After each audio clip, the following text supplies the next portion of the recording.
اعوذ باللہ من الشیطان الرجیم بسم اللہ الرحمن الرحیم۔ سب ناظرین کو علم اسلام چینل میں خوش آمدید اور خلوص بھرا سلام۔ ابو سفیان نے ابو جہل کے پاس خبر بھیجی کہ ہم مکہ پہنچ گئے ہیں، آپ واپس چلے آؤ، لیکن ابو جہل اپنے جرار لشکر پر مغرور تھا، اس کو یہ گوارا نہ ہوا کہ ویسے ہی چلا جائے۔ ابو جہل در حقیقت یہ لشکر صرف قافلہ ہی کی حفاظت کے لیے لے کر نہیں نکلا تھا، بلکہ اسے بیشتر عمرو بن حضرمی، ایک شخص قریش کا حلیف، بعض مسلمانوں کے ہاتھ سے، جن کو حضرت صلی اللہ علیہ وآلہ وسلم نے رجب کے مہینے میں بطن نخلہ کی طرف بعض حالات کی تحقیق کے لیے بھیجا تھا، مارا گیا تھا۔ جب لڑائی خوب زور و شور سے جاری تھی تو حضرت صلی اللہ علیہ وآلہ وسلم نے ایک مٹھی بھر خاک اٹھائی اور اس پر کچھ دم کر کے کفار کی طرف پھینک دی۔ اسی وقت کفار کے لشکر نے بھاگنا شروع کیا۔ ایک نوعمر انصاری حضرت معاذ بن عمرو کا مقابلہ اتفاقاً ابو جہل سے ہو گیا۔ ابو جہل خود اور زرہ وغیرہ پہنے ہوئے غرق آہن تھا۔ حضرت معاذ بن عمرو رضی اللہ تعالیٰ عنہ نے موقع پا کر اس کے پاؤں کو زرہ سے خالی دیکھ کر تلوار کا ایک ہاتھ اس کی نصف پنڈلی کے قریب ایسا مارا کہ اس کا پاؤں کٹ کر الگ جا پڑا۔ ابو جہل کے بیٹے اکرمہ بن ابو جہل نے باپ کو زخمی دیکھ کر معاذ بن عمرو رضی اللہ تعالیٰ عنہ پر حملہ کیا اور تلوار کا ایسا ہاتھ مارا کہ حضرت معاذ بن عمرو رضی اللہ تعالیٰ عنہ کا بایاں ہاتھ کٹ کر لٹک گیا، صرف ایک تسمہ لگا ہوا باقی رہا۔ حضرت معاذ بن عمرو رضی اللہ تعالیٰ عنہ اس طرح تمام دن لڑتے رہے۔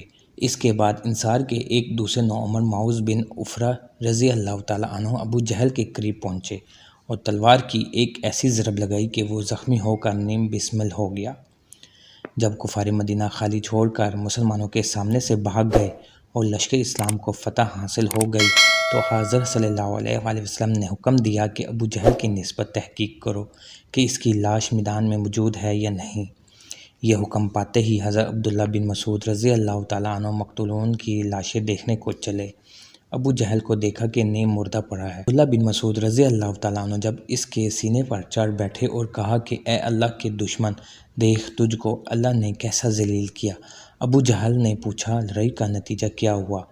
عبداللہ بن مسعود رضی اللہ تعالیٰ عنہ نے فرمایا کہ مسلمانوں کو فتح اور کفار کو عزیمت ہوئی۔ یہ کہہ کر عبداللہ بن مسعود رضی اللہ تعالیٰ عنہ جب اس کا سر کاٹنے لگے تو اس نے کہا میری گردن مونڈوں سے ملا کر کاٹنا تاکہ میرا سر دوسرے کٹے ہوئے سروں میں بڑا معلوم ہو اور یہ سمجھا جائے کہ یہ سردار کا ہے۔ عبداللہ بن مسعود رضی اللہ تعالیٰ عنہ اس کا سر کاٹ کر حضرت صلی اللہ علیہ وآلہ وسلم کی خدمت میں لائے اور آپ صلی اللہ علیہ وآلہ وسلم کے پاؤں میں ڈال دیا۔ آپ صلی اللہ علیہ وآلہ وسلم نے ابو جہل کا سر دیکھ کر اللہ تعالیٰ کا شکر ادا کیا۔ اس لڑائی میں کل 14 صحابی شہید ہوئے، جن میں 6 مہاجرین اور 8 انصار تھے۔ آپ صلی اللہ علیہ وآلہ وسلم نے معرکہ جنگ سے فارغ ہو کر مسلمان شہداء کو دفن کیا۔ بدر کے میدان جنگ سے فارغ ہو کر آپ صلی اللہ علیہ وآلہ وسلم مدینہ کی طرف روانہ ہوئے۔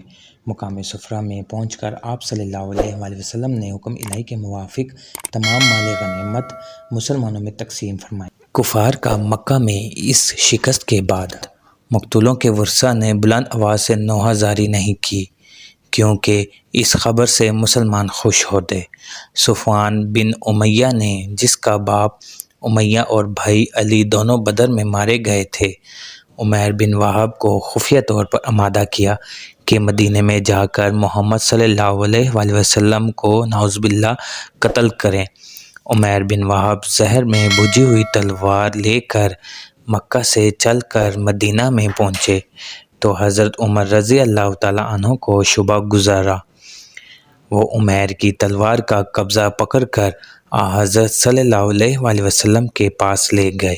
آپ صلی اللہ علیہ وآلہ وسلم نے فرمایا کہ عمر رضی اللہ تعالیٰ عنہ، تم عمیر کو چھوڑ دو۔ پھر آپ صلی اللہ علیہ وآلہ وسلم نے قریب بلا کر پوچھا کہ کیوں آئے ہو؟ عمیر نے جواب دیا کہ میرا بیٹا قیدیوں میں شامل ہے، اسے رہا کرانے آیا ہوں کہ آپ مجھ پر رحم کریں اور میرے بیٹے کو آزاد کریں۔ حضرت صلی اللہ علیہ وآلہ وسلم نے فرمایا کہ تم کو صفوان نے میرے قتل کے لیے آمادہ کر کے بھیجا ہے، سچی بات کیوں نہیں کرتے؟ آپ صلی اللہ علیہ وآلہ وسلم نے پھر صفوان اور عمیر کے مشورہ کرنے کی تمام کیفیت سنا دی عمیر نے کہا میں مسلمان ہوتا اور اقرار کرتا ہوں کہ آپ صلی اللہ علیہ وآلہ وسلم اللہ تعالیٰ کے بھیجے ہوئے سچے رسول ہیں، کیونکہ اس بات کی خبر سوائے صفوان اور میرے کسی تیسرے شخص کو ہرگز نہ تھی۔ جنگ بدر میں اللہ تعالیٰ نے فرشتوں کے ذریعے مسلمانوں کی مدد کی۔ فرشتوں کے شریک جنگ ہونے کا حال خود کفار نے مکہ میں جا کر بیان کیا۔ بعض مشرکین مدینہ جو لڑائی کا تماشا دیکھنے چلے گئے تھے یا اتفاقاً لڑائی کے روز بدر میں موجود اور قریب کی پہاڑی پر بیٹھے ہوئے تماشا دیکھ رہے تھے۔ ان کا بیان ہے کہ ہم نے لڑائی کے وقت اپنے سروں کے اوپر سے ایک بادل کے ٹکڑے کو گزرتے ہوئے اور مقام جنگ کی طرف جاتے ہوئے دیکھا۔ اس بادل کے ٹکڑے میں جب کہ وہ بالکل ہمارے قریب سے گزر رہا تھا، گھوڑی کے ہنہنانے کی آواز سنائی دی اور کسی کو یہ کہتے ہوئے سنا کہ جلد آگے بڑھو۔ روی کہتا ہے کہ اس آواز کے سننے سے ہم اس پر اس قدر خوف طاری ہوا کہ میرے چاچا بھائی کا خوف کے مارے دم نکل گیا۔ جنگ بدر سے فارغ ہو کر حضرت صلی اللہ علیہ وآلہ وسلم 22 رمضان المبارک کو مدینہ میں واپس تشریف لائے۔ اسی رمضان کی آخری تاریخوں میں صدقہ فطر واجب ہوا۔ عیدین کی نمازیں اور قربانی بھی اسی سال مقرر ہوئی۔ اسی سال آپ صلی اللہ علیہ وآلہ وسلم نے اپنی دوسری صاحبزادی ام کلثوم رضی اللہ تعالیٰ عنہ کا نکاح حضرت عثمان بن عفان رضی اللہ تعالیٰ عنہ سے کیا، اور اسی سال ہی جنگ بدر کے بعد آپ صلی اللہ علیہ وآلہ وسلم نے اپنی چھوٹی صاحبزادی حضرت فاطمۃ الزہرا رضی اللہ تعالیٰ عنہ کا نکاح حضرت علی رضی اللہ تعالیٰ عنہ سے کیا۔ کفار مکہ کے دلوں میں انتقام کی آگ خوب تیزی سے شعلہ زن تھی۔ جنگ بدر کے 2 مہینے کے بعد ابو سفیان 200 سوار لے کر مکہ سے برادہ جنگ روانہ ہوا۔ جب مدین کے قریب یہ لشکر پہنچا تو حضرت صلی اللہ علیہ وآلہ وسلم کو بھی خبر ہو گئی۔ آپ صلی اللہ علیہ وآلہ وسلم مسلمانوں کو ہمراہ لے کر مقابلے کے لیے نکلے۔ ابو سفیان کھجوروں کے باغ کو جلا کر جا چکا تھا اور اس نے 2 شخصوں کو اپنی کاشتکاری کے کاموں میں وہاں مصروف تھے قتل کر دیا تھا۔ ان دونوں میں ایک تو حضرت سعید بن عمر و انصاری رضی اللہ تعالیٰ عنہ تھے اور دوسرا ان کا حلیف تھا۔ مسلمانوں کے آنے کی خبر سنتے ہی لشکر کفار بھاگ پڑا۔ بھاگتے ہوئے کفار مکہ اپنے ستون کے تھیلے ہلکے کرنے کے لیے راستے میں پھینکتے گئے۔ مسلمانوں نے مقام قدر تک تعاقب کیا اور جہاں بجا ستون کے تھیلے پڑے ہوئے تھے، حضرت صلی اللہ علیہ وآلہ وسلم مدینہ میں واپس تشریف لے آئے اور اس واقعے کا نام غزوہ سویق مشہور ہوا۔